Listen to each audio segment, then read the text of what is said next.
informations sur la santé des victimes de désastres ou encore sur les abris. Ils ont distribué cette appli aux infirmières travaillant dans toutes les zones touchées par la catastrophe. Ils ont ainsi pu évaluer la santé des survivants. Avec un tel système, j'imagine qu'on peut voir sans délai ce qui se passe dans le pays. En effet, on peut ainsi prévenir la propagation de maladies infectieuses. On peut aussi analyser des informations qui changent de minute en minute et élaborer des mesures de soutien. En maintenant ce système, on peut gérer les problèmes de santé de la population durant la phase de reconstruction. Effectivement, cela me semble très utile. Oui. Écoutons maintenant Sushila Podel du Népal. Elle fait partie du projet et étudie au Japon les soins infirmiers en situation de catastrophe.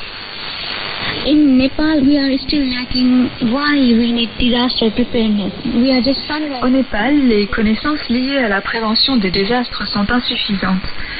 Au Népal, ce concept n'existe pratiquement pas, mais le Japon a déjà en place un système important. C'est pourquoi j'aimerais apprendre à le connaître et à partager ces connaissances dans mon pays. Les soins infirmiers en situation de désastre viennent tout juste de commencer au Népal.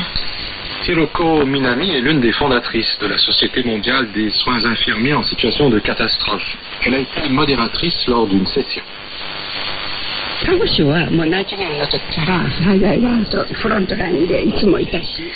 infirmières ont toujours été sur la ligne de front lors de désastres, et ce depuis l'époque de Florence Nightingale. Mais c'est après le grand tremblement de terre de Hanshin Awaji en 1995 que nous avons commencé à songer à ce type de soins infirmiers. J'ai toutefois été profondément secouée en 2011. Lorsque le grand séisme de l'Est du Japon est survenu, nous nous sommes retrouvés incapables de gérer l'après-catastrophe en utilisant le savoir-faire que nous avions acquis. Les infirmières doivent toujours être préparées à faire face au désastre. J'espère que main dans la main, nous pourrons tous